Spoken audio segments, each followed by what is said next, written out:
Essas escalas, né, têm muito de arbitrárias. A escala Fahrenheit, para nós, soa ainda mais desagradável, porque nós estamos habituados a usar a escala decimal, né? É muito fácil fazer cálculos e usar números representados na escala decimal.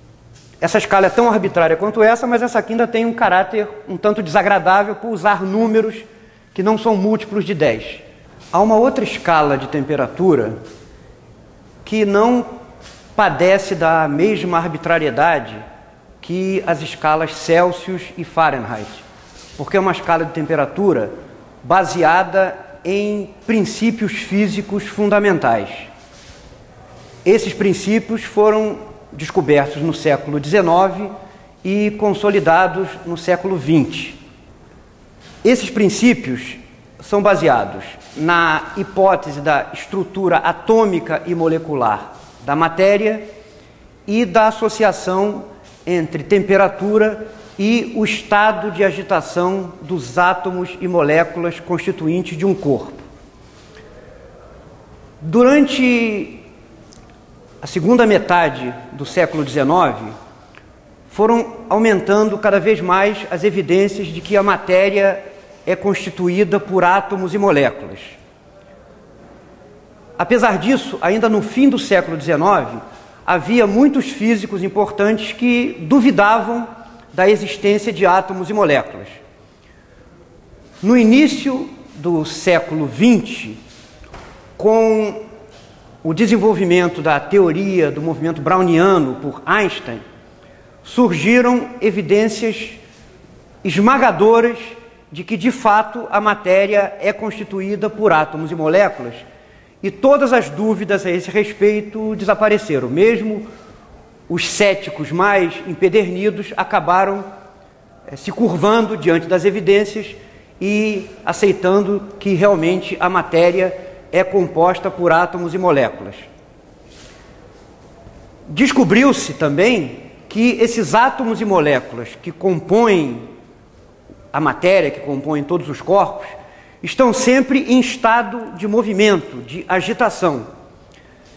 E viu-se que a temperatura de um corpo é uma medida do grau de agitação dos átomos e moléculas que constituem esse corpo. A escala de temperatura absoluta, então, é baseada na interpretação ou na ideia de que a temperatura mede o grau de agitação dos átomos e moléculas de um corpo. Essa escala de temperatura é conhecida como escala de temperatura absoluta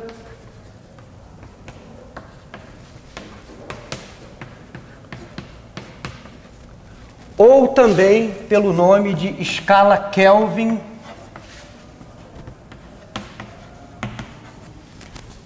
em homenagem a esse físico inglês, Lord Kelvin, que foi quem introduziu essa escala de temperatura na física.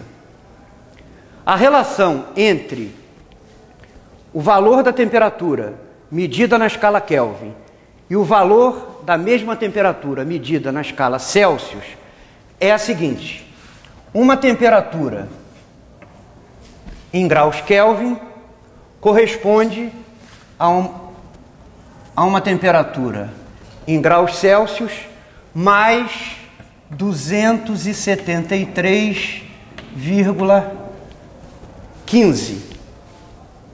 Vamos escrever aproximadamente que a temperatura, uma temperatura na escala Kelvin é obtida somando a temperatura na escala Celsius, o número 273. Reciprocamente, né? Uma temperatura na escala Celsius é obtida subtraindo da temperatura na escala Kelvin o número 273. Então, por exemplo, o ponto de fusão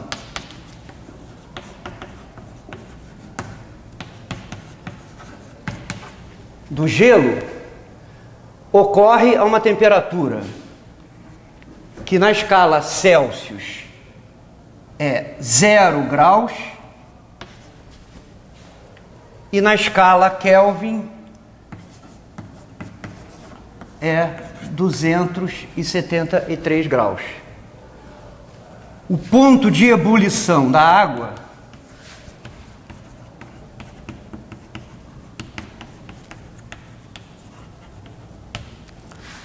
ocorre a temperatura de 100 graus Celsius, que corresponde a 373 graus Kelvin. Então, essa aqui é a relação simples entre temperaturas na escala Kelvin e na escala Celsius. Por exemplo, um gás que não tenha uma concentração muito alta, que não tenha uma densidade muito alta. Se a pressão desse gás é P, se o volume ocupado pelo gás é V, observa-se experimentalmente que há uma relação simples entre a pressão do gás, o volume por ele ocupado e a temperatura a que esse gás se encontra. E esta equação é da forma: o produto da pressão pelo volume é proporcional, portanto, a uma constante de proporcionalidade, é proporcional à temperatura. Então nós podemos escrever a equação PV igual a uma certa constante vezes a temperatura T. A temperatura que deve ser usada para que esta equação faça sentido é a temperatura absoluta, ou na escala Kelvin. Por exemplo, se essa equação pudesse valer com a temperatura na escala Celsius, haveria um problema seríssimo aqui, porque essa equação diria que se a temperatura fosse 0 na escala Celsius, que é a temperatura de fusão do gelo, um gás teria que ter ou pressão 0, ou volume 0, ou as duas coisas. O que não acontece, né? Nós podemos preparar um recipiente com gás, um certo volume e uma certa temperatura, ambas diferentes de 0, e manter esse recipiente cheio de gás a temperatura 0. Então essa equação não pode ser verdadeira com a temperatura usada na escala Celsius, também não pode ser verdadeira com a temperatura usada na escala Fahrenheit. Então ela só faz sentido com a temperatura usada na escala absoluta ou escala Kelvin. Por outro lado, a temperatura absoluta 0, ela é uma temperatura fisicamente irrealizável. É possível se resfriar um sistema a temperaturas muito próximas do zero absoluto. E isso tem sido conseguido, né, com a tecnologia recente. Se consegue temperaturas de menos que milésimos de graus Kelvin. Mas, a rigor, a temperatura T igual a 0 exatamente não é acessível, porque também essa equação aqui, com T igual a 0, daria uma contradição, porque diria que ou a pressão é 0 ou o volume do gás teria, do material, né, que essa altura não seria mais gás, porque já teria se liquefazido ou virado um sólido, teria se reduzido a 0.